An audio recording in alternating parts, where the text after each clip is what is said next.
Il n'y a pas d'élévation qui puisse arriver dans ta vie sans que Dieu n'utilise des humains. Chaque personne que tu rencontres a un rôle à jouer sur ta vie. Sur la vie de la destinée, tu n'iras pas seul. Il y a toujours un Pierre qu'on rencontre. Il y a Jacques qu'on rencontre. Il y a Jairus qu'on va rencontrer. Il y a Nicodème qu'on va rencontrer. Chaque personne a une échelle. Chaque personne te poussera toujours à avancer. Même les Judas, les gens qui viennent nous trahir, nous poussent toujours vers notre destinée. Parce que ce sont eux qui nous amènent à la croix. Et c'est à la croix maintenant où Dieu va nous élever et nous donner un nom.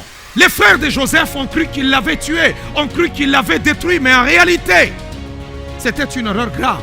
Ils l'ont vendu, ils l'ont poussé vers des grandes choses. Regardez d'abord l'histoire de Joseph. Lorsqu'on prend Joseph et on le vend chez les Ismaélites. Or, Joseph pouvait te dire, moi je suis perdu. Je suis allé vers chez les Ismaélites. Mais pourtant, les Ismaélites, ce sont eux qui devaient le vendre en Égypte. Parce que si c'était un autre peuple, ils n'allaient pas vendre Joseph en Égypte. Ismaël a un lien avec l'Égypte. Parce que la mère d'Ismaël est égyptienne. C'est un peuple qui se connaît. Qui connaît même la langue des Égyptiens. Alors c'est pourquoi ils l'ont vendu. Plus il s'enfonçait dans la souffrance, plus il se rapprochait aussi de sa destinée.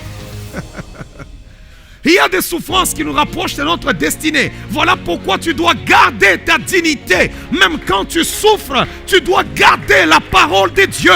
Même au milieu de ta souffrance, garde la parole de Dieu.